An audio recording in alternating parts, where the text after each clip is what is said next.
Price Lord. ஆண்டவராக இயேசு கிறிஸ்து நாமத்தில் உங்களை வாழ்த்துகிறேன். சங்கீதம் 118 சங்கீதம் 22, 23 வசனத்தின்படி தேவன் உங்களை ஆசீர்வதிப்பாராக.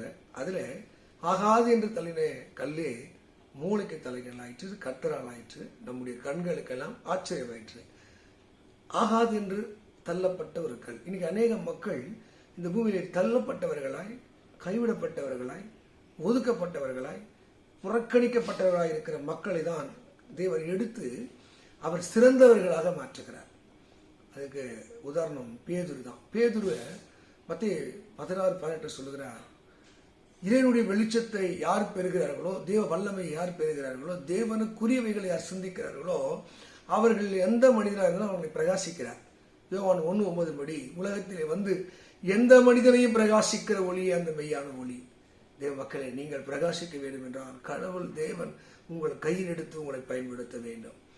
பேதுரு எல்லாரும் கேட்கிறாங்க, என்ன யார் என்று நினைக்கிறாங்கன்னு கேட்கும் போது ஒருத்தர் சொல்றாங்க தீர்க்கதரிசின்றாங்க, மேசியாங்கிறாங்க, ஒரு சிலர் வருகிற எலிசா என்னென்னமோ சொல்லி கொண்டிருக்கிறாங்க. ஆனால் பேதுரு சரியானதை சொல்கிறார். உன்னதமான தேவனுடைய குமாரனாகிய கிறிஸ்து என்று சொன்ன உடனே உனக்கு மாம்சமும் ரத்தமும் வெளிப்படுத்தி தேவனே வெளிப்படுத்து. அப்ப தேவன் ஒரு மனிதனுக்கு வெளிப்பாடு தரும் போது அவன் ஏதோ ஒரு விசேஷத்தை உடையவனாக இருக்கிறான். நீங்கள் ஆண்டவர் உங்களோடு உறவு வைத்துக் கொள்ளும் போது, ஐக்கியப்படும் போது, நீங்கள் எந்த மனிதனாக இருந்தாலும் அவர் உங்களை பிரகாசிக்க முடியாத செய்கிறார்.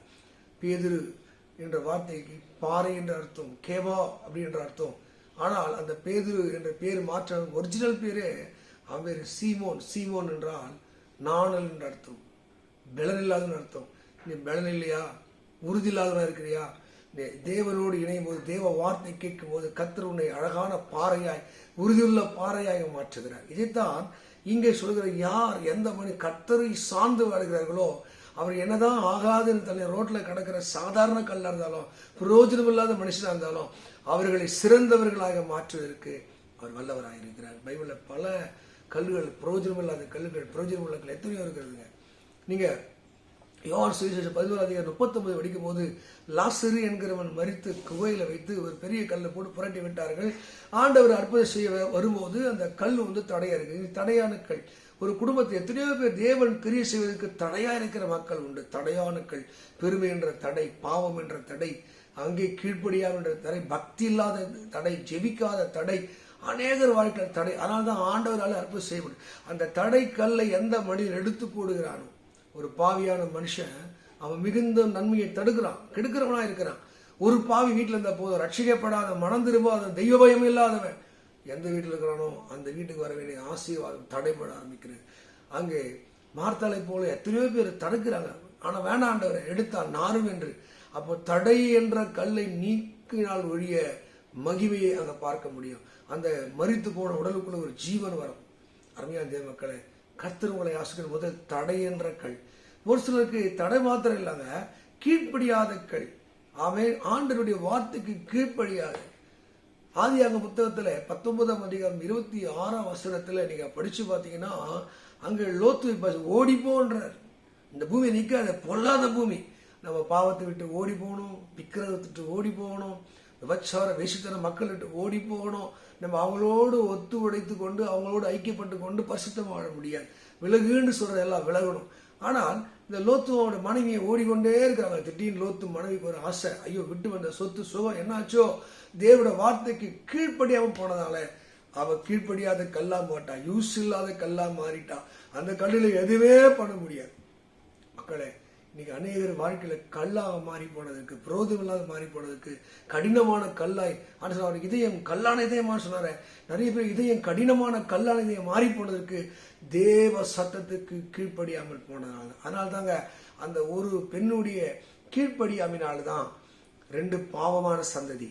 யாரெல்லாம் இறைவனுக்கு கீழ்ப்படியலையோ, தேவ வார்த்தைக்கு கீழ்ப்படியோ, கட்டளை கீழ்ப்படியலையோ, நீங்கள் பாவமான சந்ததியை நீங்கள் இந்த பூமியில கொடுக்கிறவர்களாய் மாறி போவீங்க.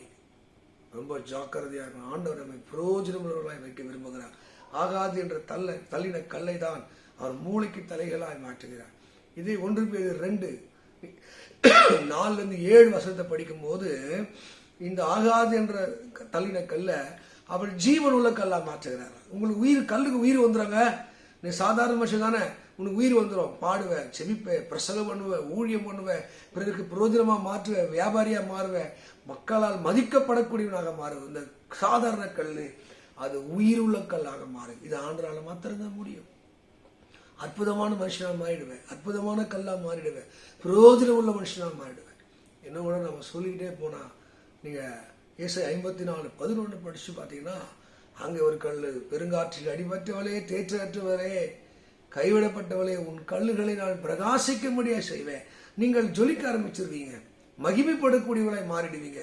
அங்கே மகிமையின் கல்லாக, இறைவன் வாசம் பண்ணுகிற கல்லாக, பிறரால் அங்கே மெச்சுக்கொள்ளக்கூடிய கல்லாக தேவன் மாற்றுகிறார்.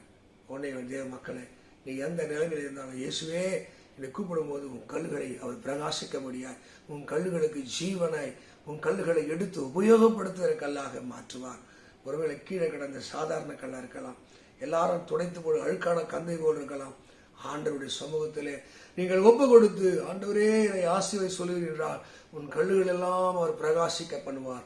பேதுருவை, ஒரு சாதாரண பேதுருவை கர்த்தர் ஒரு கல்லாக பாறையாய் மாற்றினது போல உங்களையும் மகிமைக்குரியவர்களாக தேவன் மாற்றுவதற்கு வல்லவராக இருக்கிறார்.